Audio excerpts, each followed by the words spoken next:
The Talon High Council gathered in their dimly lit chamber, eyes fixed on the massive screen displaying a small blue planet called Earth. For hundreds of years they'd been watching humans, first with curiosity, then with growing worry.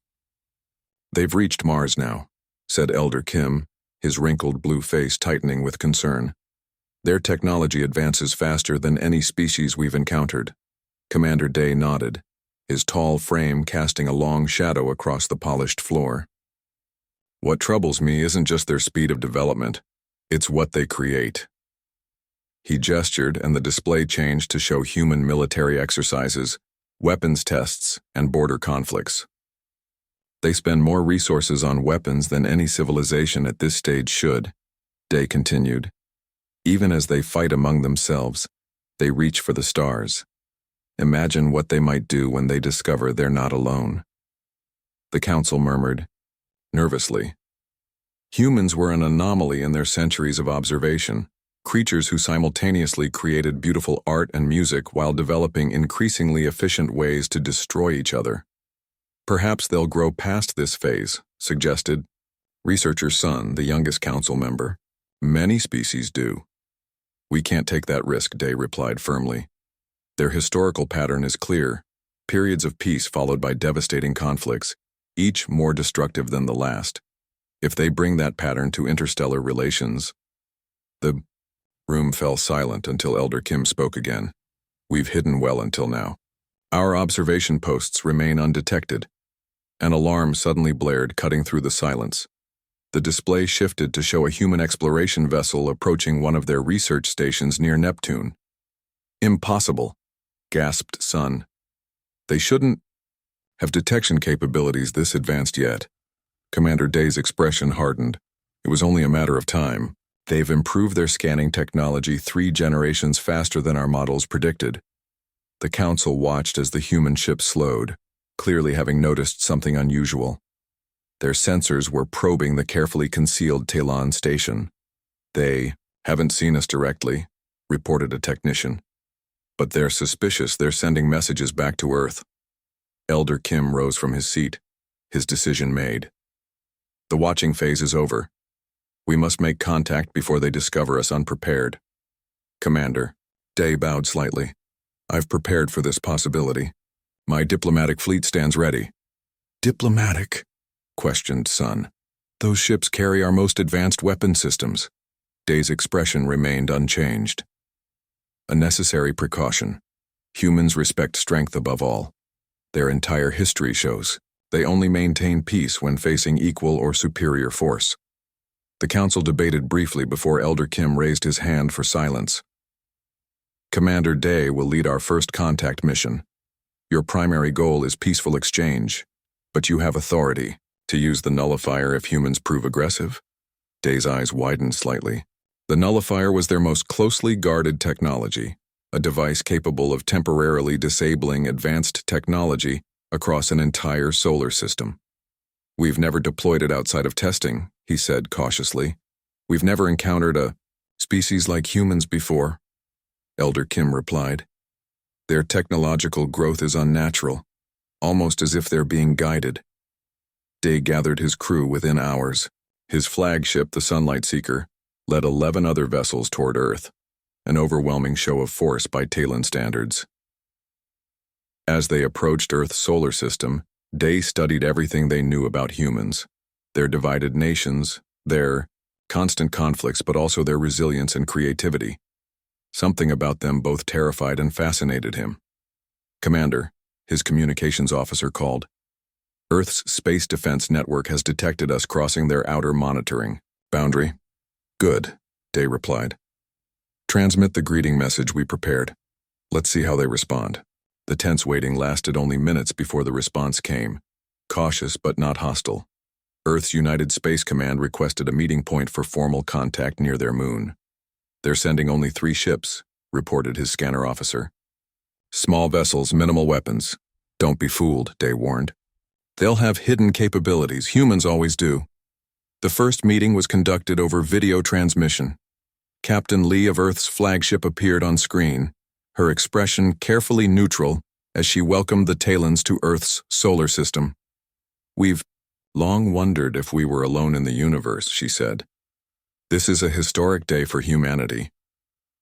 Day noticed how carefully she avoided mentioning their observation post near Neptune. Clever humans, already negotiating from a position of knowledge they shouldn't acknowledge having. The diplomatic exchanges continued for 3 Earth days. Humans asked about Thailand culture, technology, and home world. They offered trade, cultural, exchange, and mutual defense agreements. It all seemed too easy, too peaceful. At night, Day reviewed historical records of how humans treated newly discovered peoples on their own planet. The pattern was always the same. Friendly contact followed by exploitation once weaknesses were identified. They're planning something, he told his officers. This cooperative behavior contradicts everything in their history. As the 4th day of negotiations began, Earth announced they would send a high-ranking delegation to meet in person. Day's security team detected unusual energy readings from the approaching vessel. Some kind of advanced scanning technology, his chief security officer reported. They're trying to analyze our ship's capabilities. Day made his decision then. Prepare the nullifier. The humans aren't seeking friendship. They're assessing us as a potential threat or conquest. Commander, Sun cautioned over a private channel from the homeworld. What proof do you have of hostile intent? Day watched the approaching Earth vessel on his screen. Their entire history is my proof. Humans never change. His hand hovered over the activation control. One press would show what humans truly were without their precious technology. The real test was about to begin. The meeting room aboard the Talon flagship hummed with tension as Commander Day faced the human delegation. Captain Lee sat across from him, flanked by 2 advisors who kept glancing around, clearly impressed by the alien technology surrounding them. Your ships are remarkable, said Captain Lee, smiling politely. The propulsion system alone must be centuries beyond what we've developed. Day nodded, his expression carefully neutral. We've traveled the stars for many generations. We hope to learn from each other, Lee continued. Earth would welcome technological exchange, especially in areas like clean energy and medicine. Below the conference table, Day's fingers tightened around the small activation device. Every word from the humans' mouths sounded reasonable, even friendly. Yet their eyes betrayed them, constantly scanning, assessing, calculating, just as his analysts had predicted. Of course, Day replied smoothly. But first, we should establish trust. Your military vessels have been moving closer to our position since we arrived. Lee's smile didn't waver. Standard protocol, Commander. I'm sure you understand the need for caution when meeting an advanced civilization for the first time. Perfectly. Day rose from his chair. If you'll excuse me for a moment. Once in the corridor, he contacted the Talon High Council. Elder Kim's weathered face appeared on the small screen. They're measuring our capabilities, Day reported quietly, asking specific questions about our technology while positioning their weapons platforms. It's exactly as we feared. Elder Kim closed his eyes briefly.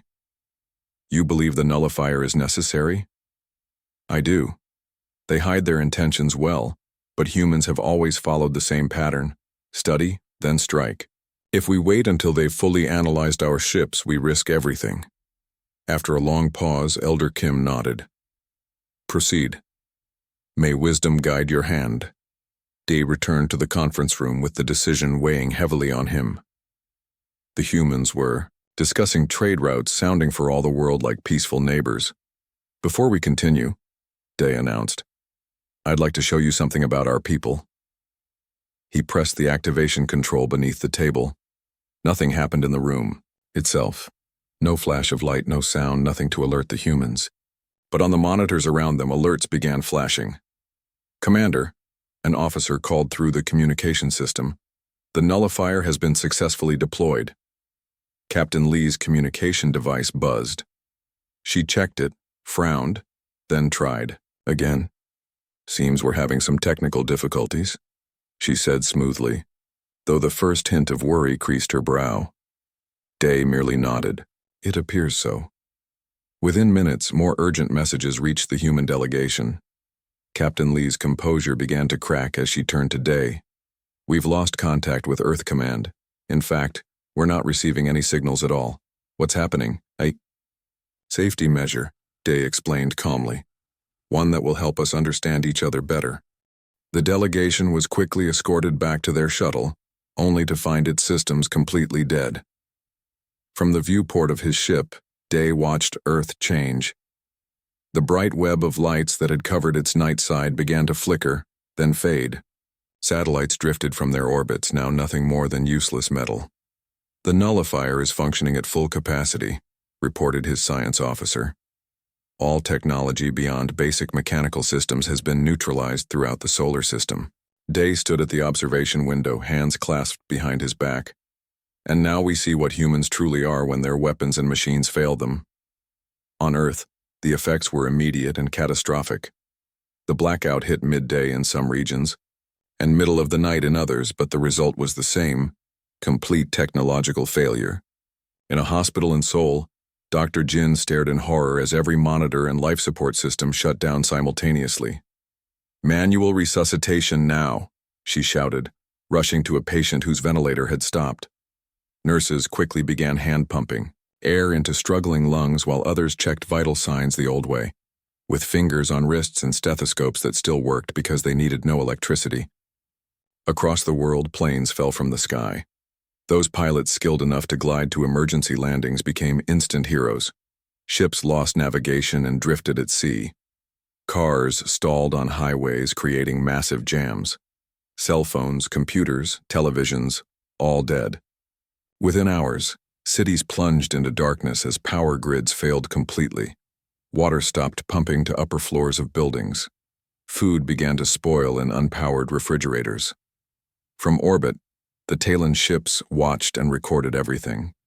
Specially, shielded observation craft descended into Earth's atmosphere, invisible to the now blind human defenses.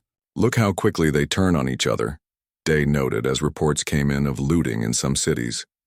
Just as predicted. But his triumph was short-lived as other reports followed. In a Tokyo neighborhood, residents organized a water distribution system using buckets and human chains. In Rio, people gathered in a central square, sharing what food they had. In Toronto, university students applied theoretical knowledge to create primitive radio systems using scavenged parts and basic physics. Interesting, mused researcher Park, who joined the mission to study human behavior. They're adapting much faster than our models suggested. Day frowned. It's been less than a day. Wait until hunger and thirst truly set in. Then we'll see their savage nature emerge. After a week, Earth had changed dramatically. Modern cities became near ghost towns as water and food shortages drove people toward rural areas where farms and wells still functioned. The initial chaos of the blackout had killed millions. Hospitals failed, accidents mounted, vital medications couldn't be produced or distributed. Yet something unexpected was happening too. Communities were forming, organizing, developing systems that required no advanced technology. Knowledge preserved in physical books became precious again.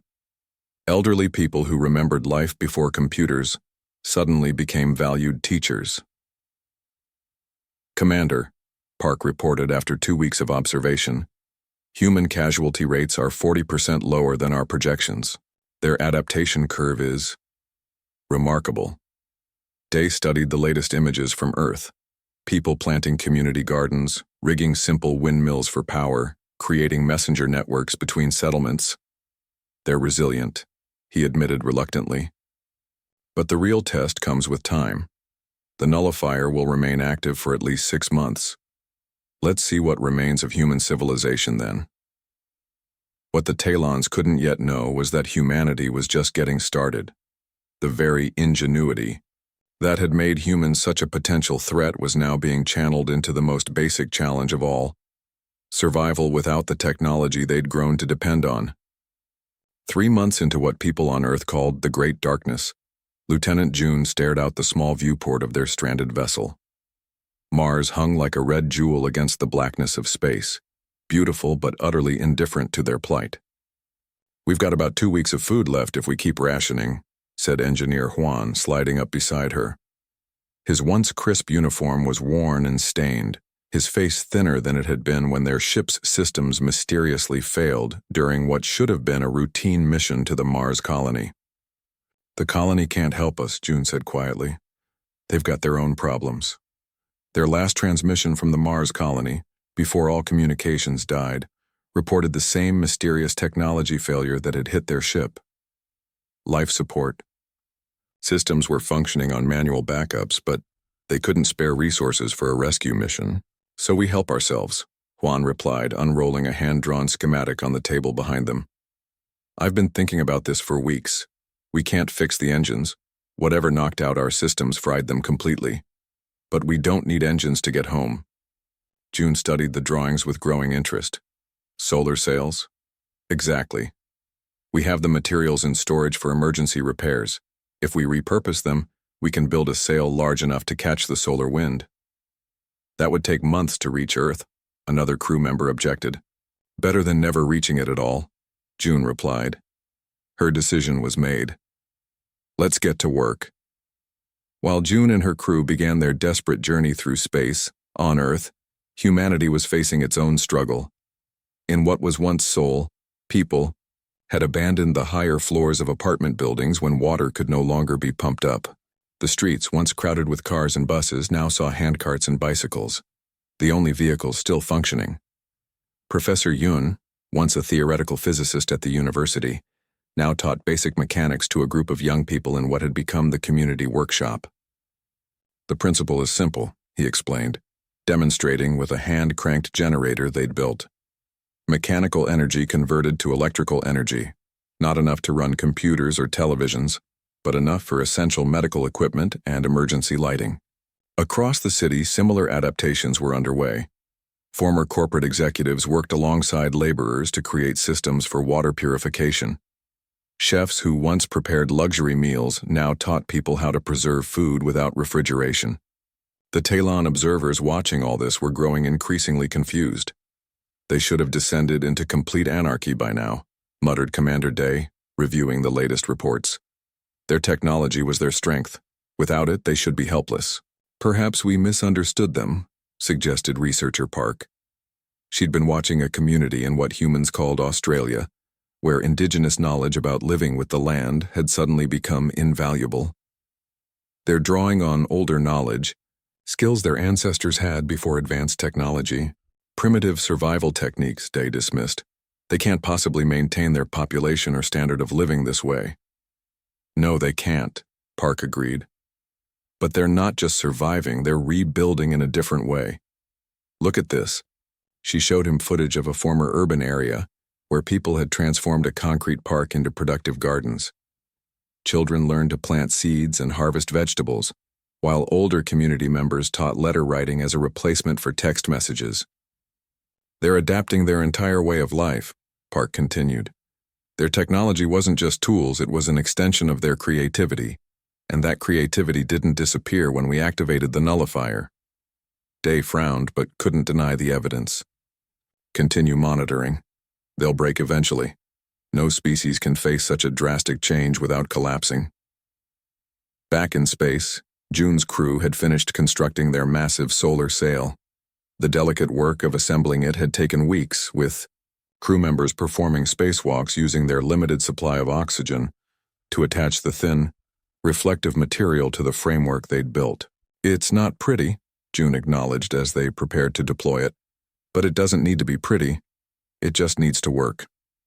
They'd calculated their trajectory carefully, using printed star charts and manual calculations, the same methods human sailors had used for ocean navigation centuries ago.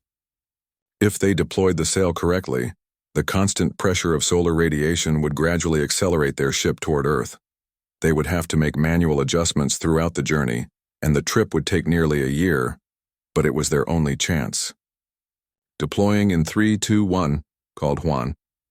The sail unfurled slowly, a massive silver sheet catching the sunlight. For a terrifying moment it seemed to tangle, but then it spread fully, creating a giant reflective surface tethered to their ship. "Now we wait," June said, feeling the faintest vibration as the solar pressure began its work. "And we pray." On Earth, as the 4th month of darkness continued, New challenges arose. In many regions, winter was approaching. Without electrical heating, people faced the prospect of freezing. Without modern agriculture systems, food production had plummeted. Yet again, humans surprised the watching Tylans. In colder regions, people revived ancient heating methods, building more efficient fireplaces, creating passive solar heat collectors, and insulating homes with available materials. Communities organized hunting parties using handmade weapons. Knowledge from books about traditional food preservation techniques spread rapidly through messenger networks.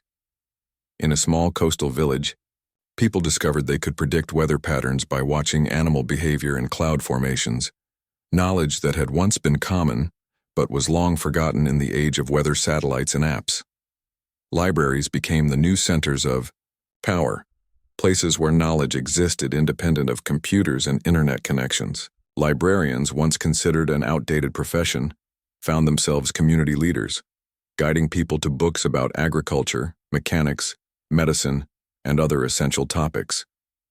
They're creating a new society, Park reported to her increasingly, perplexed commander. Not returning to their Stone Age as we predicted, but building something between their technological peak and their ancient past. Day struggled to reconcile these observations with their understanding of human nature. But they're still dying in greater numbers than before. Their medical systems have collapsed. Their food production is minimal compared to before. Yes, Park agreed. Yet they mourn their dead, care for their sick with what they have, and keep going. The aggression we feared, the violence we expected when resources became scarce, it exists, but it's not their defining response.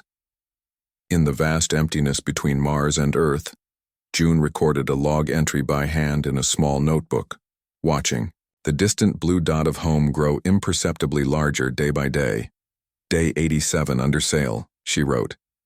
Whatever happened to our technology, it's taught us something important. We are not defined by what we build, but by what we do when everything we've built is taken away. After a year beneath the stars, Lieutenant June stood at the front of their makeshift vessel as Earth grew from a dot to a recognizable blue sphere. Her crew gathered around her, faces thin but determined after their incredible journey through space using nothing but a solar sail and human ingenuity. "We made it," whispered Juan, his voice catching. After months of careful navigation, endless repairs with limited materials, and rationing food down to the last crumbs, home was finally within reach. "Not quite yet," June reminded him. "We still need to survive re-entry." They'd spent weeks calculating their approach using pencil and paper, checking and rechecking the math. Without computers, they had to rely entirely on manual calculations. One mistake could send them bouncing off the atmosphere or burning up during descent.